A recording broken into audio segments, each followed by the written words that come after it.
A continuación vamos a presentar a la doctora María Edith Farías. La doctora Farías es ingeniera en alimentos, egresada de la Universidad Nacional del Litoral. Es doctora en Química Industrial de la Facultad de Ciencias Exactas y Naturales de la Universidad de Buenos Aires.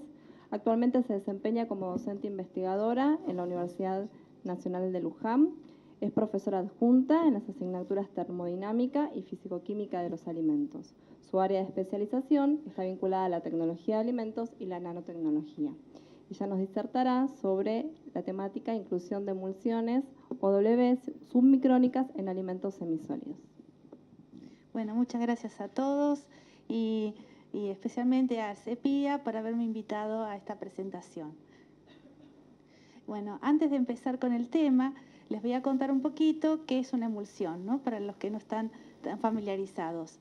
Si yo tengo dos fases inmiscibles como son aceite y agua, para poder emulsificarlo necesito un emulsionante. En este caso, en estas emulsiones submicrónicas, vamos a trabajar con el emulsificante que es una proteína. La proteína se caracteriza por tener una parte que es soluble en agua y una parte que es soluble en aceite. Las emulsiones son sistemas altamente inestables y en los alimentos también. Y todos cuando observamos, por ejemplo, abrimos una salsa o un producto emulsificado, vemos que se separa en fases y eso desmerece el producto, aunque esté en buenas condiciones, y además no es aceptado por el consumidor. Por lo tanto, es muy importante tratar de estabilizar a las emulsiones. Las emulsiones en los alimentos tenemos como ejemplo cremas, salsas, ¿sí? Y tienen un tamaño de gotas que son bastante importantes, son gotas de tamaño grande. Y la mayoría de estas salsas, estas cremas, tiene también un componente que es almidón. El almidón tiene un tamaño de partículas grande también, pero muchísimo más grande que el de una gota de aceite. Una de las formas de estabilizar las emulsiones es lograr que el tamaño de gota sea más pequeñito, más chico. Y también es tratar de que no haya tamaños chicos y tamaños grandes en el mismo sistema. Entonces, les voy a comentar que una de las formas para lograr que el tamaño de gota sea pequeño es el ultrasonido. Tenemos dos tipos de tecnología de ultrasonido que se usan, que se pueden utilizar, de baja intensidad y de alta intensidad. Los de baja intensidad tenemos que utilizar bajas potencias, frecuencias altas y es no destructivo. Y el de alta intensidad usamos potencias más altas, unas frecuencias entre 20 y 100 kHz y es disruptivo. En este trabajo utilizamos un ultrasonido de alta intensidad. A una escala de laboratorio, como es el primero que ustedes pueden observar. Luego, eso mismo se puede llevar a una escala piloto y también tenemos sonicadores a niveles industriales. Las aplicaciones del ultrasonido es la destrucción microbiana y los de baja intensidad en la limpieza. El incremento de la velocidad de transferencia de masa en un secado, la tenderización de la carne, la homogeneización y la emulsificación, como es en este caso que fue esta aplicación, el despumado, la inactivación enzimática para modificación del tamaño del gránulo de un almidón, o sea, generar un almidón de tamaño más pequeño, también se puede utilizar. Y también, que es muy interesante, la modificación de las propiedades funcionales de las proteínas. En este sistema sencillo utilizamos leche en polvo, descremada, a que le incorporamos dos contenidos de aceite diferentes, 10 y 20%. Se hizo una preemulsión con un equipo Ultra Turrax y luego eso pasó a sonicarse, ¿sí? Para obtener lo que nosotros llamamos la emulsión submicrónica. El pH que se mantuvo fue en 7. Cuando vemos los sistemas antes, o sea, la preemulsión y luego de la sonicación, no vemos diferencia ni en color, ahí tenemos los tubos de ensayo que le estamos mostrando, ni en color, ni nada que se pueda apreciar a simple vista, ni siquiera separación de fases. Pero cuando la observación microscópica me permite ver que las preemulsiones, los tamaños de gotas son notorios y también muy dispersos, tamaños grandes y tamaños chicos. En las sonicadas los tamaños son mucho más pequeños, que inclusive no se pueden distinguir en el microscopio óptico. Pero bueno, con esto no nos podemos quedar, tenemos que llevarlo a un análisis un poquito más detallado, que es medir el tamaño de partícula. El tamaño de partícula se midió con un equipo Master Sizer. Aquí tenemos el tamaño de las gotas en la preemulsión, vemos la gran diversidad de tamaños, de diámetros grandes y diámetros chicos combinados. Sistema fatal para cualquier emulsión. Y en el sonicado, cómo esos tamaños grandes se desplazaron hacia ser pequeñitos, ¿no? Y con el diámetro que ya estamos hablando de un tamaño entre 0,2 y 0,5 micrones. ¿Qué pasa a los 21 días? Estas emulsiones sonicadas permanecieron estables, ¿no? Si uno los seguía observando en el microscopio óptico. Y les voy a comentar que por ahí no están tan interiorizados con la reología. Esto, lo que se hizo fue un análisis de la reología de flujo de los sistemas. Se hizo con un reómetro de estrés controlado y lo que es como si yo estuviese agitando o moviendo, haciendo un movimiento de cada vez mayor velocidad y midiendo qué resistencia me da el alimento hacia ese movimiento que yo hago. Cuando los sistemas tienen una relación entre el esfuerzo y la velocidad de cizalla lineal, se dice que el sistema es newtoniano. En los dos casos, para el contenido de 10% de aceite y el 20% de aceite, vemos un comportamiento newtoniano.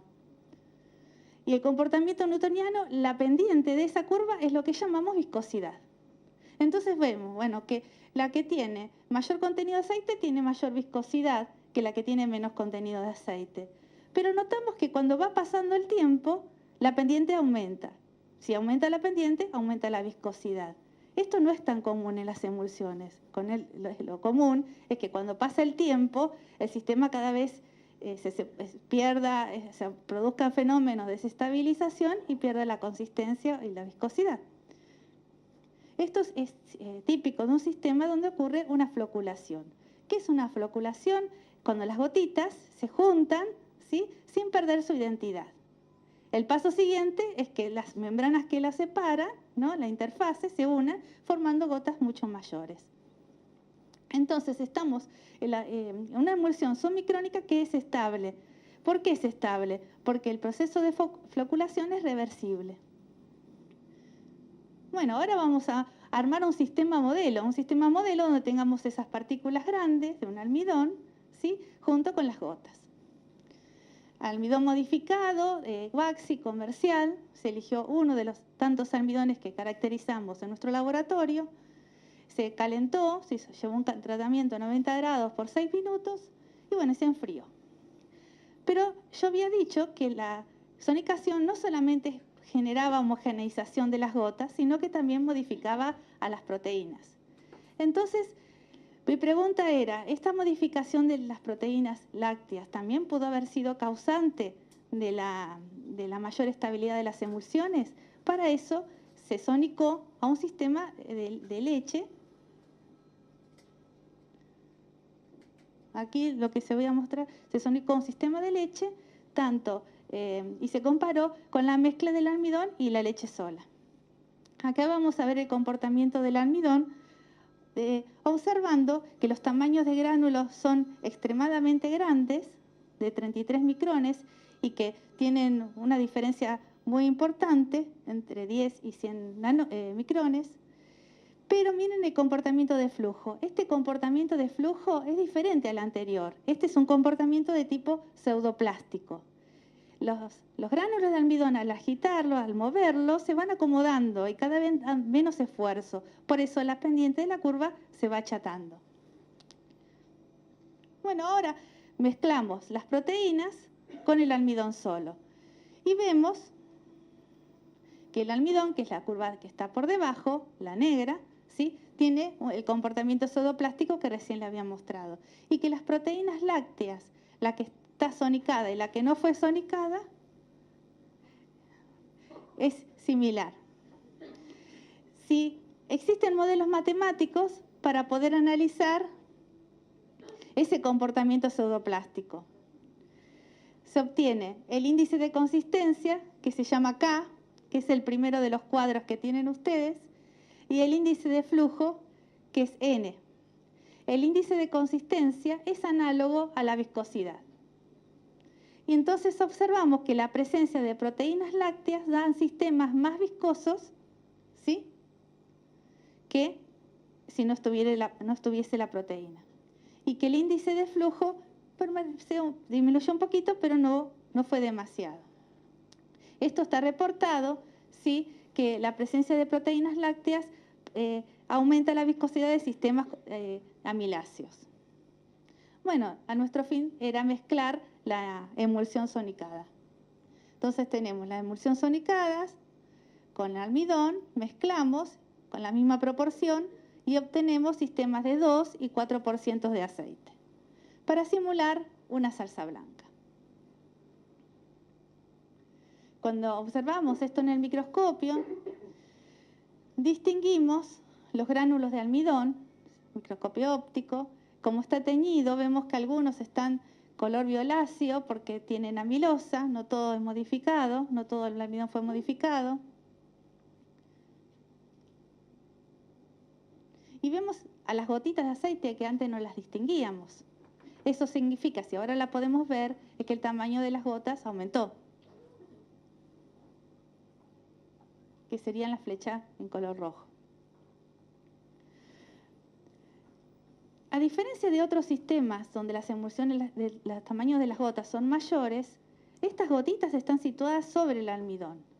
Pero eso lo pudimos observar recién a partir de los 7 días.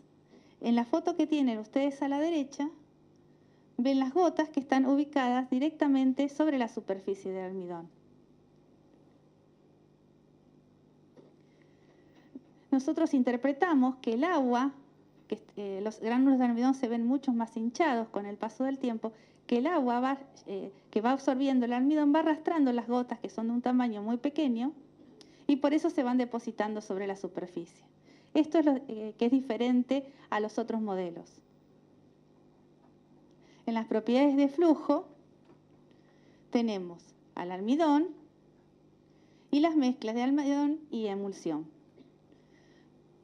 Lo que observamos, como habíamos visto, la presencia de proteínas aumentaba el índice de consistencia y eso se repite aquí también. Pero el comportamiento pseudoplástico disminuye por la presencia de aceite. Ahí se ve.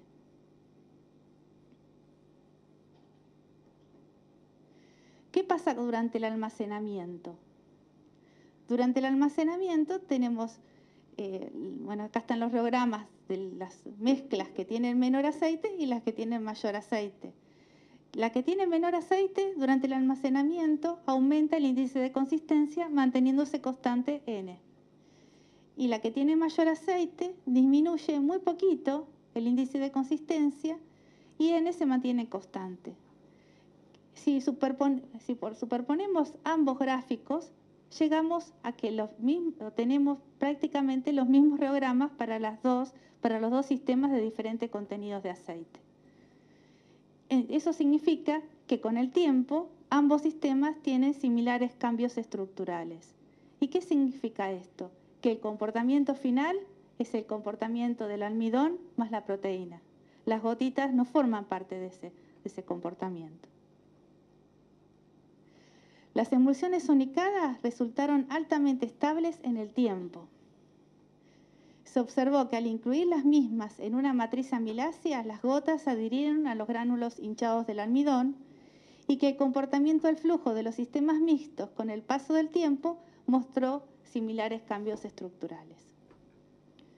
Bueno, quería agradecer a mi equipo, que es Ezequiel Alfano, Tatiana Crosta, que son estudiantes de Ingeniería en Alimentos de la Universidad de Luján, a la doctora María Julia Martínez y al doctor Oscar Pérez, que trabajan en la Universidad de Buenos Aires, y al Departamento de Tecnología de la universidad. Bueno, muchas gracias. Muchísimas gracias, María.